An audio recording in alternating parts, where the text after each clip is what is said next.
Hey, I'm Juel Taylor. I would say my earliest memory of the library is probably kindergarten, pre-kindergarten, and went to this small Catholic school. Had like 100 kids from pre-K to kindergarten in Tuskegee. We didn't have a lot of resources at the school I was at. I think a lot of the activity that we had in that school happened in the library. I believe we watched TV in the library. My earliest memory, I couldn't even read. I didn't know how to read yet. I'm probably in pre-kindergarten. So I remember just looking at the books and just looking at the pictures of the books and like wanting to read them, but not knowing how to read. So kind of just like being envious of kids who knew how to read.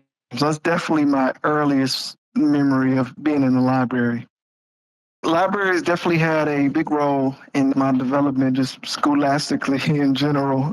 We had the book fair, like Book It. We had like a competition for how many Pizza Hut pizzas that you could get from that Book It club. So, back then I was super competitive. So, I was reading all these books and like, I definitely think it helped me, with general literacy at a young age, even if it was competition, even if it wasn't in something that one of our teachers wanted us to read, I think. And I read a lot of books as a young kid, definitely. And again, just kind of going back to that library that we used to have, I think back before the days of the internet, I think it was a grab bag in terms of you look at the cover of the book. Does it look interesting? Looks kind of interesting. I'm going to read it. I remember we had this book Ivanhoe, and I remember seeing the book cover of it and just like wanting to read it. It's like, I don't know why that particular book stands in my mind, but for some reason I remember reading it. It was like one of the earlier books I remember just picking up at the library that was actually a book, that wasn't necessarily like a children's book, but like an actual book, and maybe like third grade, fourth grade in terms of just going in there cold reading. So I think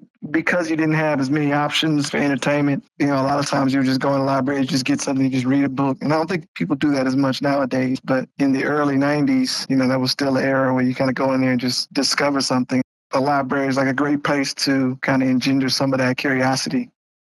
Libraries, they get a bad rap the older you get. I think it becomes a bit more like perfunctory to be up in there. I think you kind of go through phases, you know what I'm saying? I think in high school, I looked at libraries like a job, so to speak, like a chore, homework. So, of course, we spent plenty of time in the library just because, you get book reports and you get these like research papers that you got to do, and you're going through the little Dewey Decimal System trying to find books. And later on in school, we had to go to the university library to do research for research papers because they had like light scanners for like printed pages. We used to have to go and like scan the book pages, go take the old newspaper articles and put it on that like light board. And so like in high school, I think I looked at the library as like a place where I got to go to work.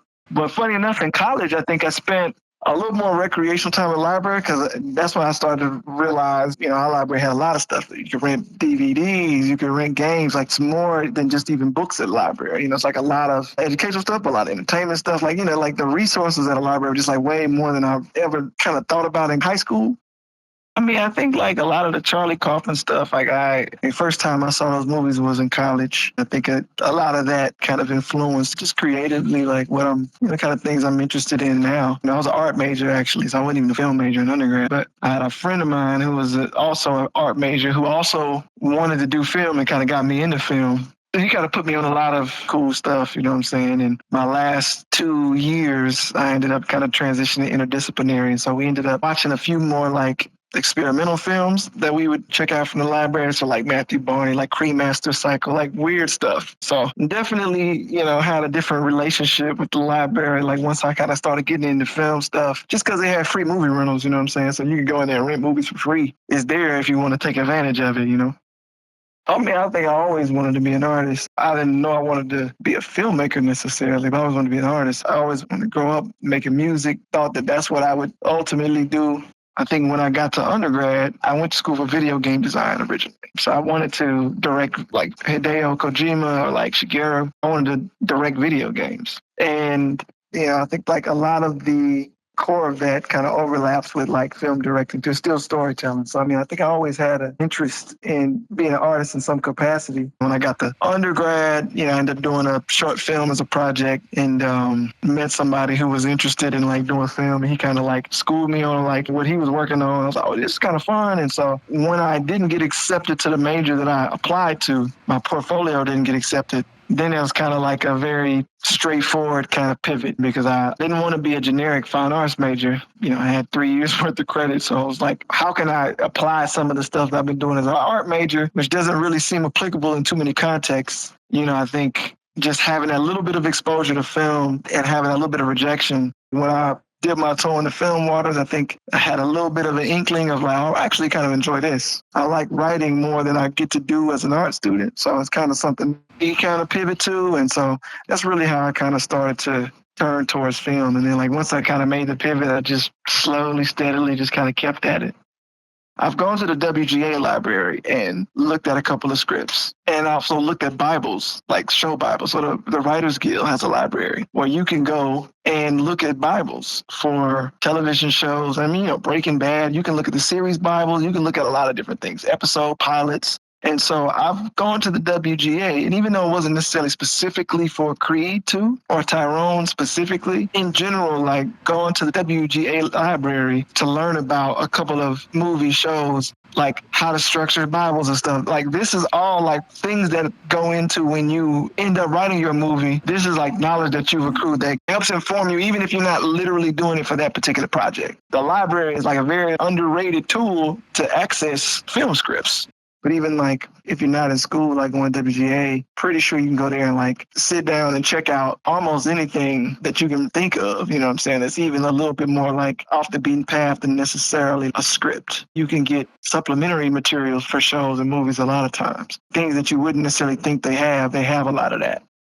The perfect is the enemy of the good is some of the best advice I've gotten.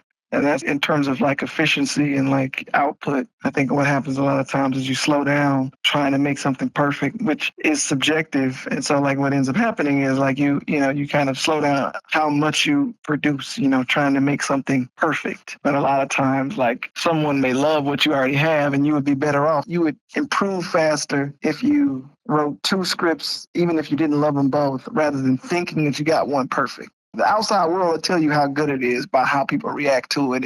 But like the more bites of the apple you have, usually the better chance of success you have. And it's just like going to the gym shooting free throws. The more free throws you shoot, the higher your percentage gets. So I think a lot of times the inclination is to tinker, make it perfect, not necessarily realizing that it's almost impossible to make it perfect. There's a level of paralysis by analysis that comes with like trying to make yourself feel great about something when it's like the human condition is like you look at no matter what, like Steven Spielberg probably looking at E.T. thinking like, man, I wish I would have did this and this. So I think like the more you can focus on like creating output, the more likely it is the output gets progressively better. There are screenwriting books, there are movies that if you want to be a filmmaker, if you're interested in doing anything, I think the first step is always familiarizing yourself with the landscape. And obviously you can do that online too. Obviously you can do that at a library, You kind of got to understand like what it is that the industry you're trying to get into or whatever specifically trying to do, like understanding like what specifically like goes into that niche. And a lot of times, like if you want to be a writer, I would start reading scripts, right? You got to start like at the beginning, If you want to be a director, you still should write just to give yourself something to direct, if nothing else. And if not that, look up a script, look up a scene from a movie, and then take an iPhone and shoot it in your house. I think the only way to kind of get started is to just like get started, if that makes sense. You need exposure, you know what I'm saying? And I don't mean like exposure to people on set. I mean like just exposure to film. I think the number one thing is really exposing yourself to what it is you want to do. When the time comes when you have material to try to kind of take and share with other people, and you just type in film fellowship, those avenues will start appearing.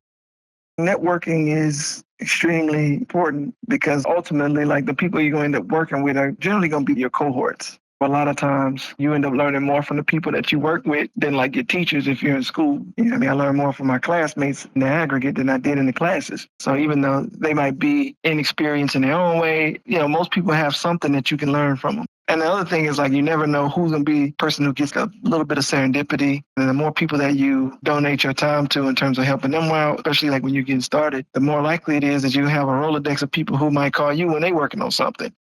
250 years, doing anything for that long, that consistently was like pretty much what anybody like aspires to do, right? Like you want to be able to build something and see it like grow and flourish and persist even when you're dead. best of all, something that's like beneficial to people, right? Something that's adding to the greater good. It's always great to see something that is giving to humanity at large.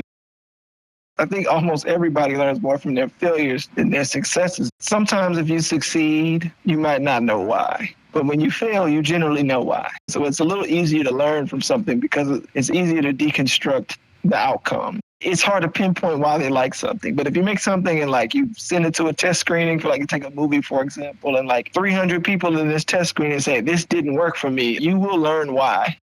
Work ethic is extremely important to success in Hollywood. I mean, I think it'll get you further than talent. Going back to like output, if you're someone who's like moderately talented, but got a great personality, people like to be around you, and you just naturally accrue material. The skill builds with time and repetition. So the more work ethic you have, obviously in Hollywood, the better your craftsmanship is naturally going to be.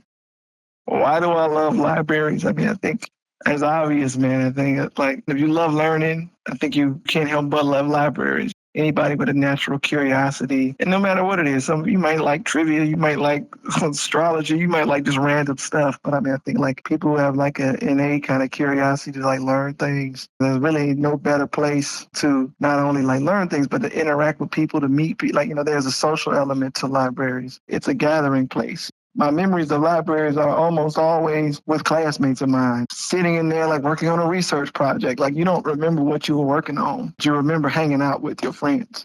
The institution in and of itself, I think, is definitely important. It's something that should be around regardless of, how increasingly available information gets online. I think you still need that tactile place that people can go, they can congregate at, and they can kind of discover new stuff. Thank you for listening to 250 Stories, a production of HPL Studios at Hartford Public Library. This episode was written and produced by Christopher T. Brown, sound by Sam Sigmund, edited by Faith Lucas, and with photography and graphic design support from Hartford Public Library's communications team and the Hartford History Center. For more information on this project, visit www.hplstudios.hplct.org. New episodes release every Tuesday, so subscribe to stay tuned.